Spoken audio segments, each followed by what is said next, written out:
What's up, Affordable Armory folks? How y'all doing?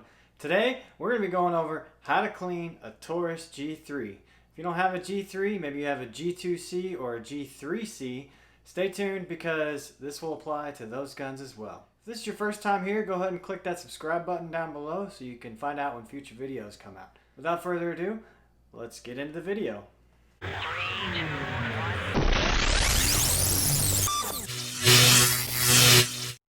Okay, so we're here at the workbench, as you can see, and first things first, I like to start out with a nice clean surface, and instead of working directly on the workbench, I'm going to work on this right here.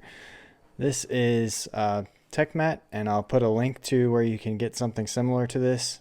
This one I received, as you can see, in a tack pack, but you can buy these online. Again, I'll put a link to where you can find these, and but that's kind of nice because this is like a rubbery material here, so you can see this isn't going to slide around on my workbench. And then this is kind of a soft material on top here, so I can put all my components on here and they're not going to roll away from me. So kind of nice. I just like that. And it's not absolutely necessary, but like I said, I prefer to work on a surface like this. If you don't want to buy one of these, you can grab a towel that you don't care about, that you don't mind if you get oil and solvent and stuff on it. But these are really nice to have. So next thing, we want to be sure that we are being safe. So the first thing I'm going to do is clear the gun.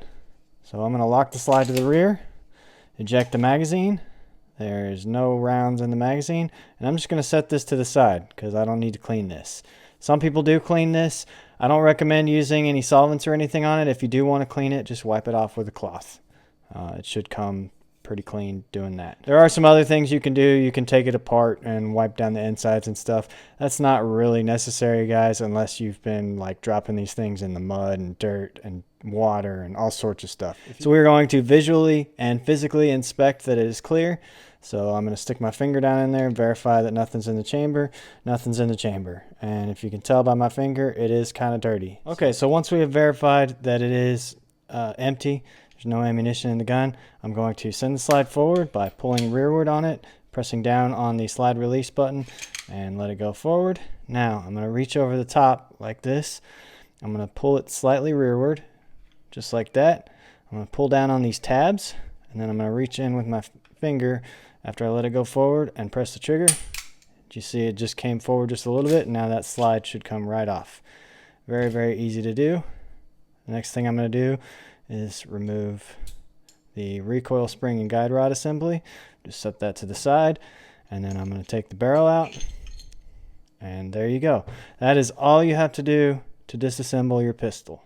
Okay, so you can get a kit like this. This one, as you can see, is from Cabela's, but I'll put a link to one on Amazon where you can get something similar to this.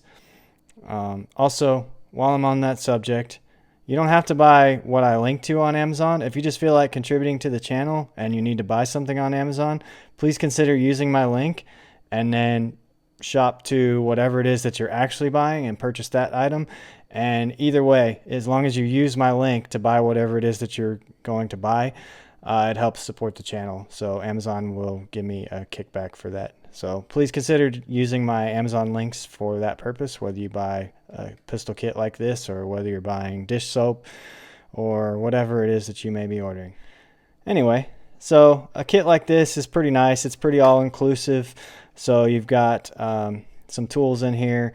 This rod assembles on this handle here, and then you've got a jag here. Got a couple other tools here like star wrenches and Phillips heads, flat heads, and stuff.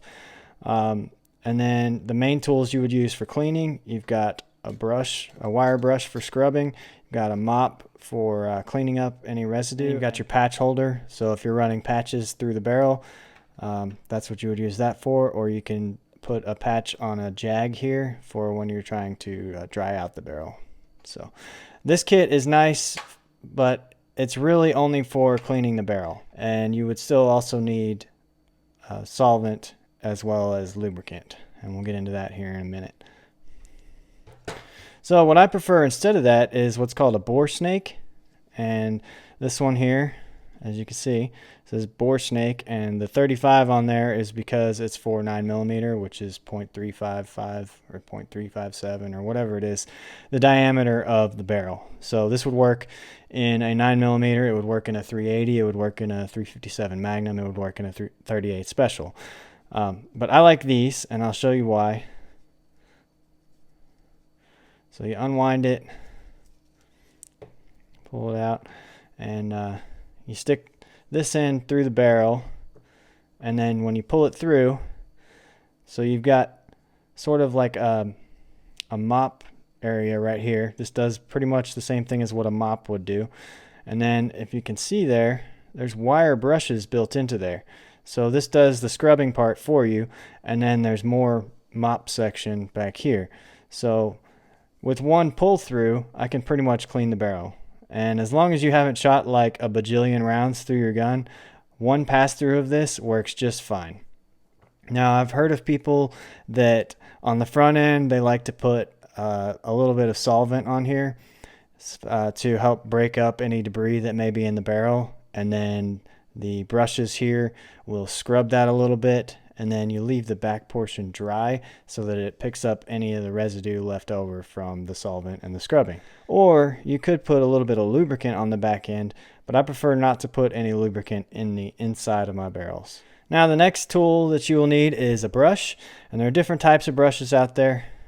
Let me start with, some people will say use an old toothbrush. That may work for you. I prefer not to, because typically the bristles on a toothbrush, especially an old toothbrush, are really well worn down. They're a lot softer bristles, and so as soon as you go to scrub, they just flatten out. So they can't really clean like finer areas. They just, as soon as you put pressure on them, they flatten out, and you're not really doing anything except scrubbing a very general area. Whereas these, if you notice, are a little bit stiffer. Like I'm pressing down on that with my thumb, and yes, I can flatten them that way, but I cannot flatten them out wide unless I really pull on it. And then the other nice thing is you have a finer side right here that's thinner, and this is great for some sections of the gun that I will show you when we get into cleaning it. So I prefer these. This is a nylon brush. Again, I'll put a link to where you can pick one of these up. This one is a steel brush. And same thing, you got the large bristles here, the small bristles here. This one does not get nearly the same amount of use, and the main reason being it's steel. I mean, you're scratching steel on steel. That's not going to work. You're going to scratch up your gun. So don't do that. There are uses for this, but for regular maintenance, that's not probably a good idea. And then finally, we have our brass bristle brush. Again, this one also gets less use than your nylon brush. I would probably just buy 2 or 3 of these and be good to go. But the brass brush does have some uses. Again, not so much for your regular maintenance. As you can see, it is pretty well worn because I have used it. But get 2 or 3 of these and be good to go. The last thing you'll need as far as tools is some sort of rag. Now this is a microfiber cloth. There's nothing special about it. You can find these anywhere. You know, going to Walmart in the cleaning section, you'll find them. Any auto hobby store, AutoZone, O'Reilly's, whatever, they'll have them. They've got them at truck stops, gas stations, grocery stores have them. So yeah, any microfiber cloth will work just fine. You're really just using it for wiping down oils and solvents. But if you don't want to use a microfiber cloth, old t-shirts work great. I have a pack of t-shirts that they're in a plastic bag. They're all cut up into small, like square or rectangle pieces, and I pull them out and I use them, and then when they're dirty, I just toss them.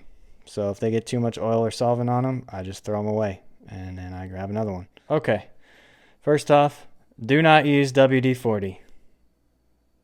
Period. Just don't. It's no good. You want to use something that is made for firearms, okay? The most common one is hops number 9. You can find this literally at Walmart if they still sell stuff like this. I know some Walmarts are removing all gun-related stuff, but you can get this pretty much anywhere. Every gun shop I've ever been to has had hops number 9. or hoppies. Some people pronounce it hoppies. I've always just said hops, and most people I know say hops, but if it's hoppies, then so be it. Anyway, this is good. In my right hand here, this is the cleaner. So this is what you'll use. This is your solvent. And when you're doing the cleaning process, this is what you'll want. If I was using patches, this would be perfect. I would just pour a little bit in the cap and then dip the patch into it and run that through. Or you could take like a cotton swab or Q-tip. Some people like to dip that into the bottle and then use that to apply their solvent or their lubricant. I prefer not to use cotton swabs because I don't like cotton residue in my guns. Just me being picky. I'm not saying that you can't do it. It's probably okay. It's just not something that I prefer to do.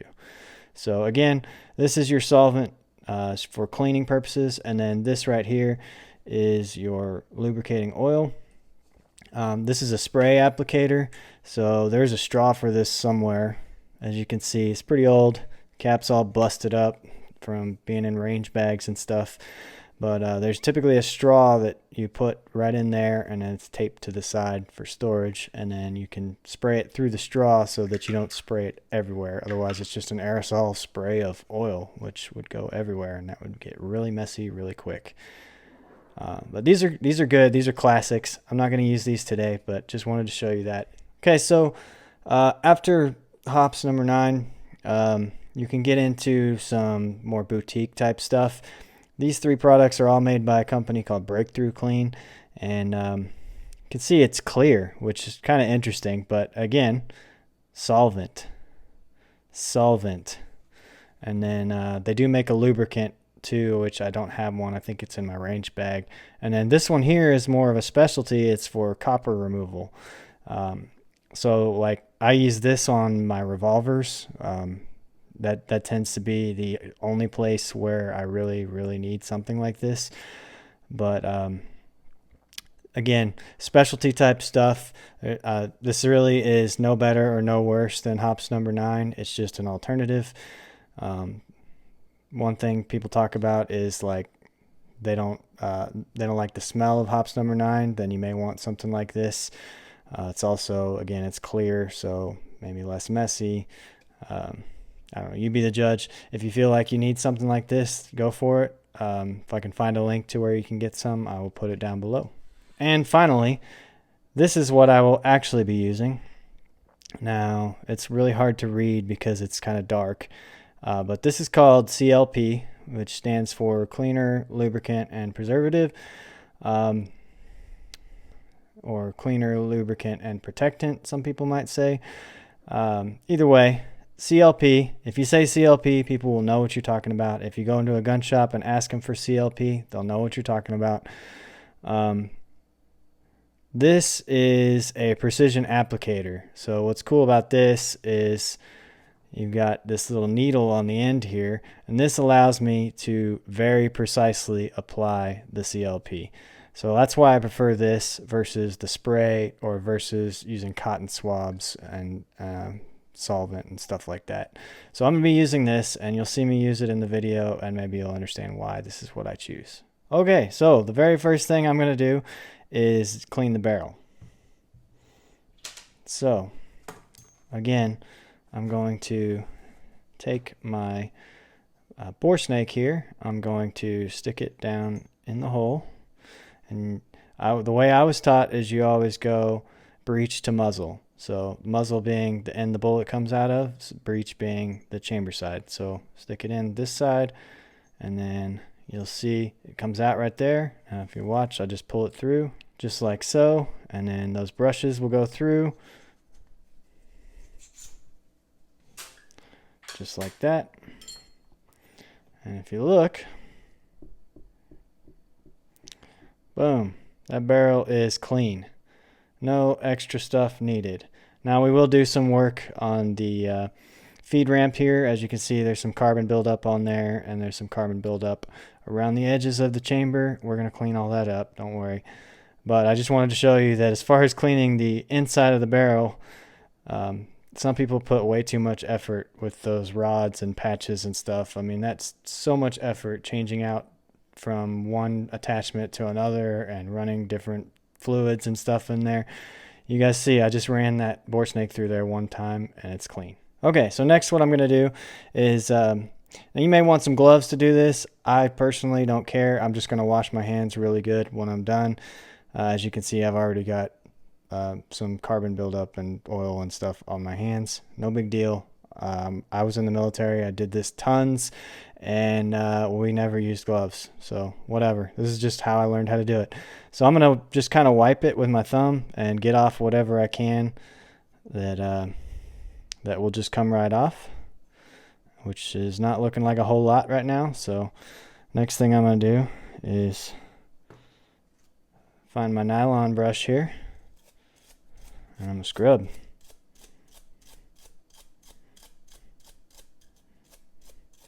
Literally just scrubbing it until it comes nice and clean.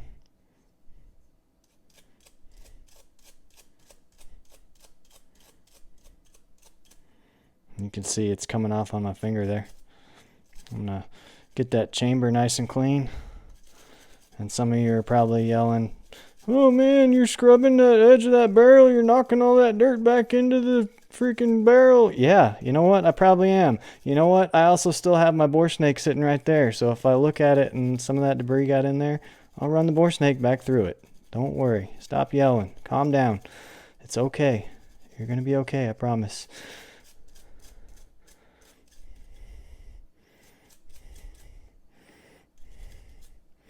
Okay, there you go. So you can see the more I work at it, the cleaner that gets. It's starting to look nice and shiny again. And I could probably work that a little bit more, but you get the idea. It's basically clean at this point. And if I wanted to, I could take the brush and go in like this area right here, get out anything. I can wipe off the bottom there. Kind of scrub that. This is all dry too, by the way. I haven't put any solvent on here whatsoever.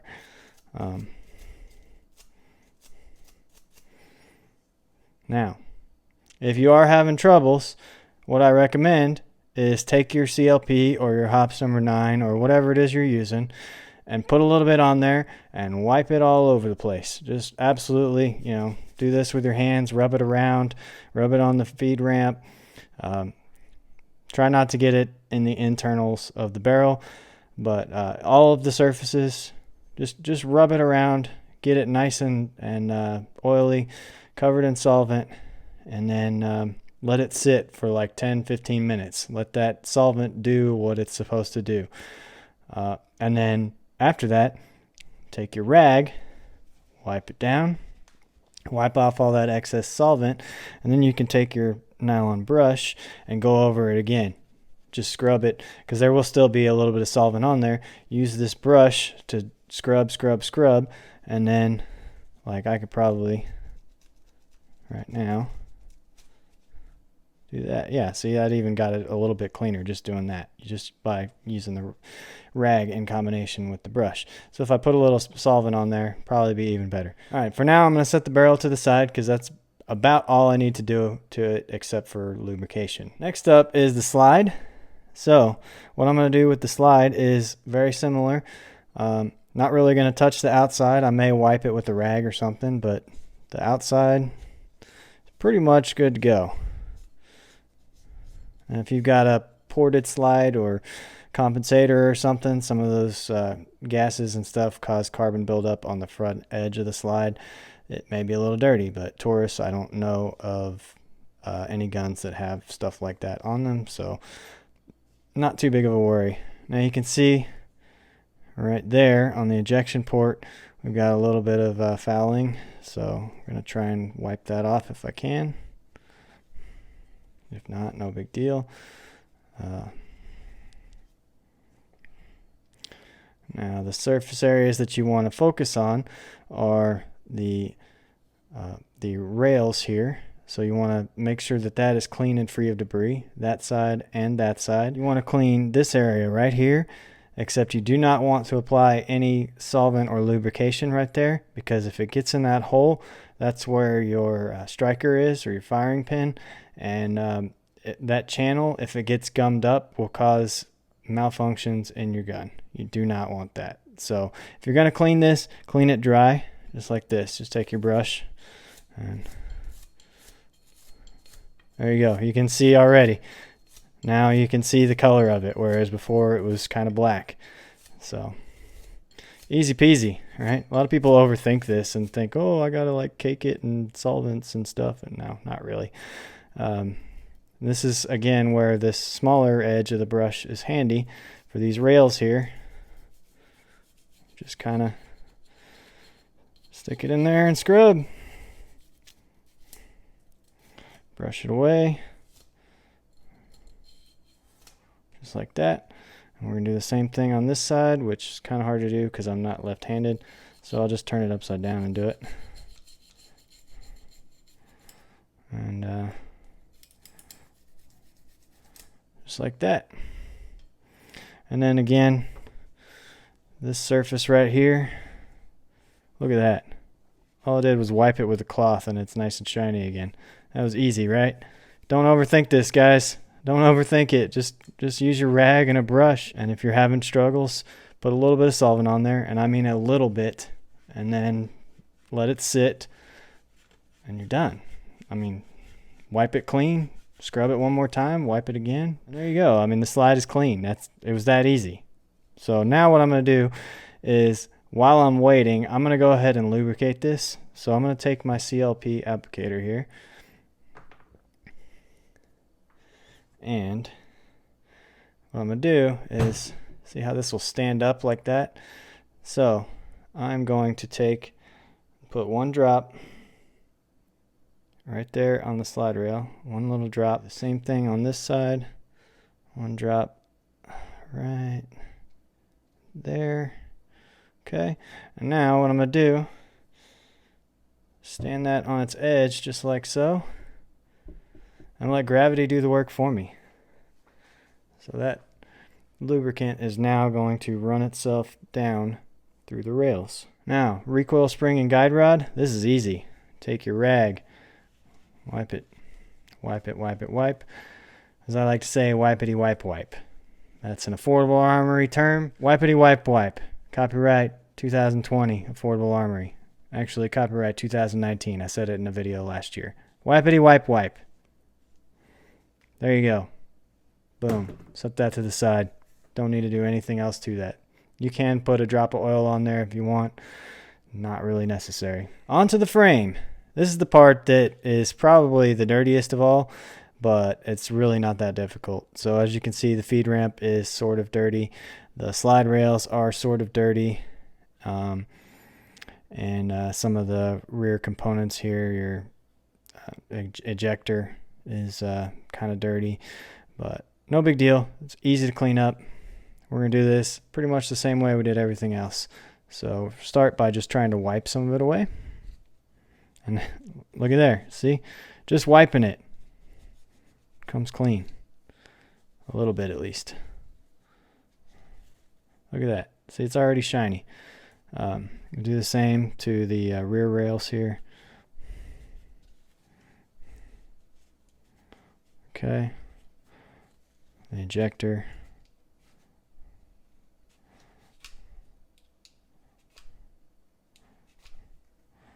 Okay. Looking good. And we'll do that feed ramp.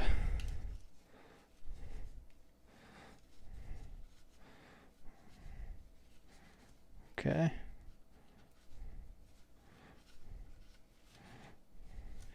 I know I said this earlier in the video, but if you're having problems and that's not coming free on its own just from wiping it, put a little bit of solvent on there, and I mean a little bit, and spread it around. Let it sit for 15-20 minutes. Come back to it, scrub it with a dry brush, and wipe it away. It should come clean. So I'm going to go ahead and scrub with the dry brush, see what comes off, and if I need some solvent, I'll put it on there.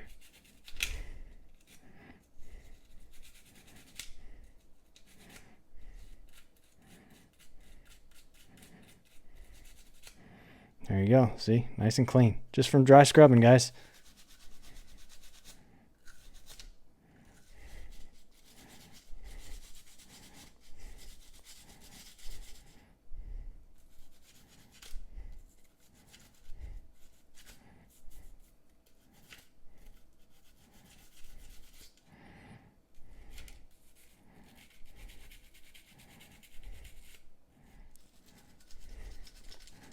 Scrub this area right here. Wipe it with the cloth. And I'm pretty happy with that. Now, maybe that doesn't meet some people's standards. Some of you might be going, that is not clean enough. I'm telling you, it is. It's clean enough. It's hard to tell with the lighting in here, but I promise you that is clean. So last but not least is reassembly and lubrication. So as you can see, if you look from that light hitting it, that lubricant has made its way all the way down. I'll show on the other side too. Lubricant all the way on that slide rail. Isn't that awesome? That's nice and clean. Your safety plunger is nice and clean just from wiping it. The striker face is clean just from wiping it. Nothing else you really need to do. So we're going to take our barrel, drop it back down in there. We're going to take our recoil spring and guide rod, drop that back down in there, and then press it into place. There it is. And before I put this on here, I'm going to lube the frame. So we'll take our CLP applicator, and there's a couple spots that I'm going to lube. One is along the edges of the rails here. So again, one drop is plenty. One there, one there, one right there, and one right there. Okay, we're also going to put a drop right here because metal on metal. We're also going to put a drop right here, and then I might put a drop right here on top of the ejector. So that's all for the frame. Now on the slide here, I'm going to put a drop right here because metal on metal. I'm going to put a drop right here where the barrel links up with the frame, and that's it. So you could also, if you wanted to, put a drop on the safety plunger, but that's where I put a drop right there on the frame. That's what that drop was for. We'll flip this guy around and put it back on the gun. I'm going to lock the slide to the rear and send it forward. Press the trigger, and we're good to go. Okay, now that the gun has been reassembled, there are a couple more points that I want to add lube to. One is right here on the top of the slide where it meets the edge of the barrel. And the other one is I'm going to open the slide here. I'm going to put a drop on the top of the barrel. Just like that. And what I'm going to do is rack the slide several times. And you'll see that lubricant is starting to spread. But really what we're focused on is metal coming over metal. So what you'll see is as the slide comes rearward, that barrel drops down, and then you've got the metal of the slide grating against the metal of the barrel. So we put a little bit of lubricant on the top to help that out. And then same thing, that's why there's lubricant on the front of the barrel too, or the hood as they call it. And you just rack the slide a bunch of times to spread that out. Kind of let that thin out, work that oil and lubricant, and then take a cloth, wipe off the excess. That easy. I'll lock it open, do the same thing here, wipe off the excess. Just a quick wipe. So now there's still oil there, but it's not like dripping wet, right? I mean, there's still a little bit there. So I'll wipe that off. No big deal, but that's why I put oil there. And now we're done. So the last thing to do is a function check. So what I'm going to do is press the safety and try to press the trigger. Safety works. Release the safety, press the trigger, it works. Allow it to reset, press the trigger again, it works. Reset it manually, there's the reset, press the trigger, let it go, and it works. I will insert the magazine, pull the slide to the rear, it locks open. Release the magazine, that works. Allow the slide to go forward, press the trigger, release, and we're done. Safety and function check complete. Gun is clean and lubricated. So there you have it. That's how to clean a Taurus G3 or a G2C or even a G3C. They're all basically the same, different size, different generations, but they're basically the same gun. And that's how you clean and lubricate them. Again, if this is your first time here, click that subscribe button down below for me. I'll put links in the description below for how you can find some of the products that I used on Amazon. Also, consider using those Amazon links to do your regular Amazon purchases. It helps support the channel regardless of what you buy using those links. So click on a link for the boar snake, for example, and then do a search for toilet paper, dish soap, whatever it is that you're trying to buy on Amazon, and I still get a kickback. Please consider doing that if you feel like helping out the channel. As always, head over to affordable-armory.com. That's where the blog lives. That's where all of our social media links are. There's a lot more affiliate links there, so you can save yourself some money on something you were going to buy anyway. And we've got merch like this cool hat here. We've got t-shirts, mugs, and all sorts of stuff. So thanks for watching, guys, and we'll see you next time.